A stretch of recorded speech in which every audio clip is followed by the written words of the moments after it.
Assalamualaikum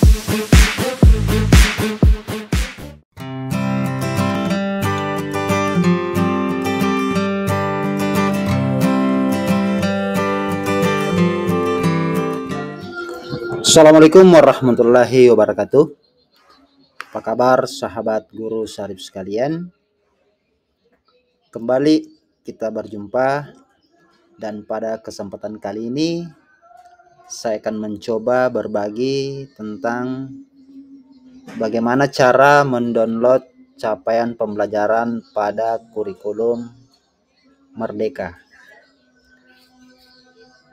di mana pada akhir-akhir ini sementara ribut atau banyak teman-teman yang pada mencari, semoga video ini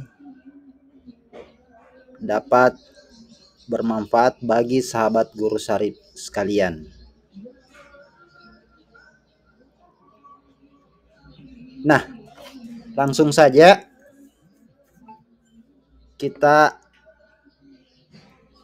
mencoba mendownload capaian pembelajaran. Langkah yang pertama adalah pastikan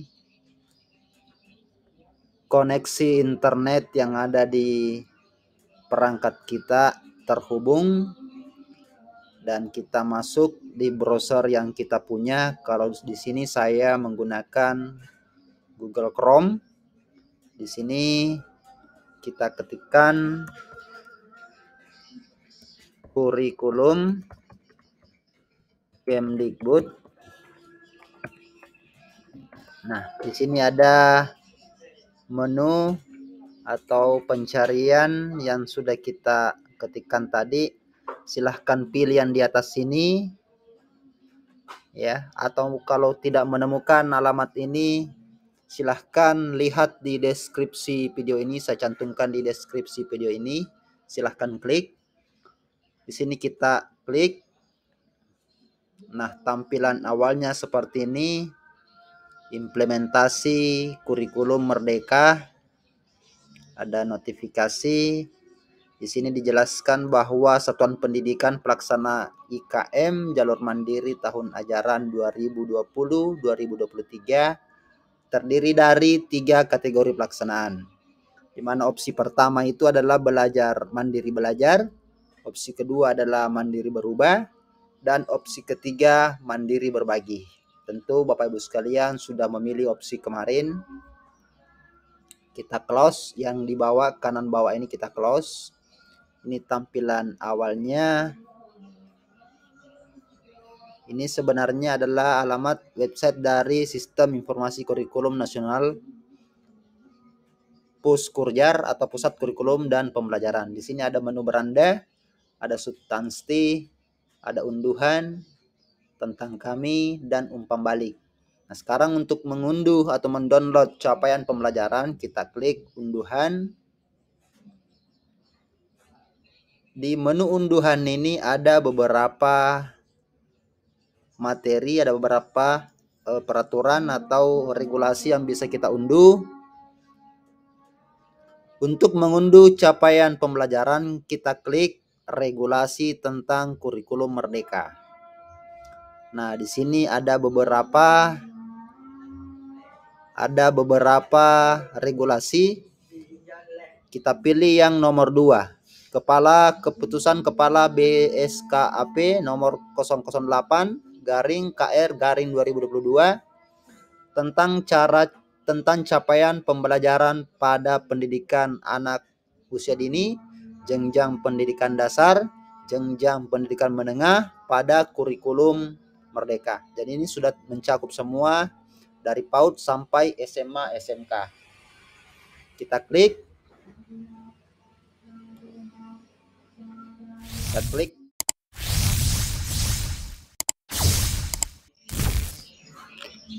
Nah, seperti ini tampilannya.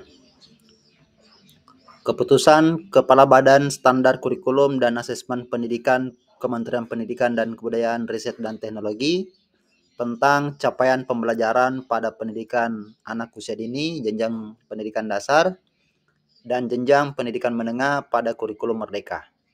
Ya, seperti ini tampilannya. Di sini ada 1076 halaman. Kita bisa baca. Kita bisa scroll ke bawah. Ya, misalnya ini TK, capaian pembelajaran untuk PAUD, TK, RA, BA, KB, dan sebagainya. Kita scroll ke bawah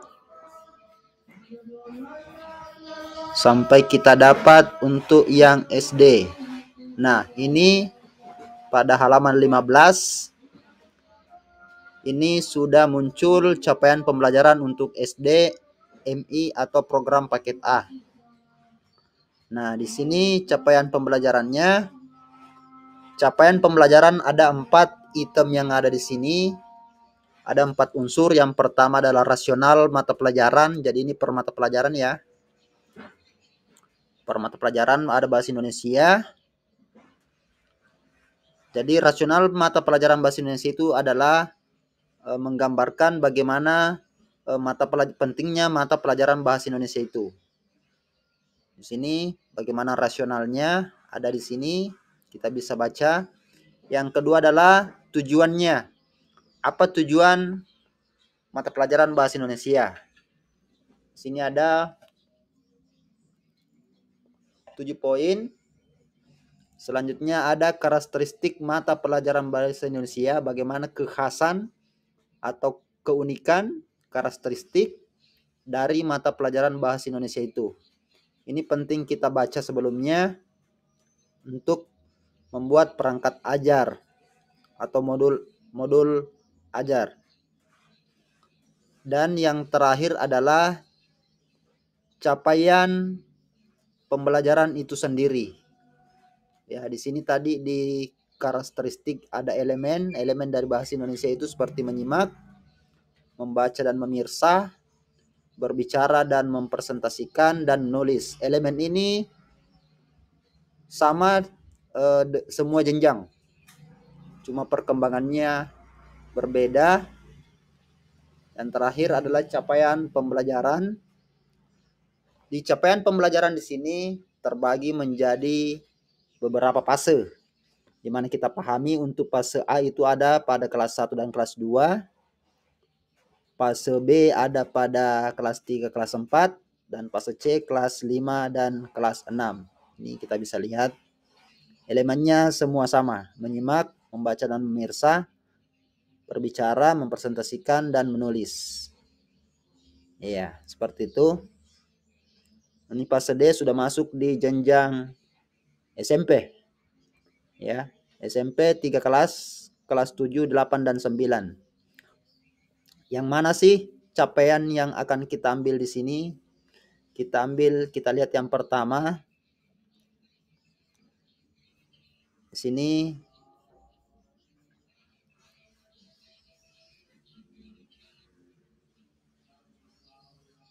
kembali.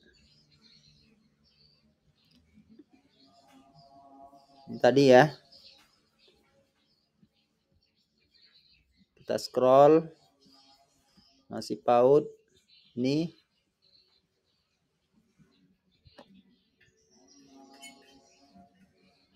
Ini deskripsi apa itu menyimak, apa itu membaca dan memirsa, apa itu berbicara, apa itu menulis. Gambaran umum di fase A seperti ini, peserta didik memiliki kemampuan dan seterusnya. Fase A berdasarkan elemen seperti ini. Nah, inilah dibagi fase A berdasarkan elemen. Elemennya ada 4. Inilah yang menjadi capaian yang akan masuk di alur tujuan pembelajaran. Alur tujuan pembelajaran akan kita jelaskan pada video berikutnya. Jadi jangan lupa like dan subscribe. Jangan lupa tekan tombol loncengnya agar dapat notifikasi berikutnya. Kita coba membaca dari elemen capaian pembelajaran pada elemen menyimak.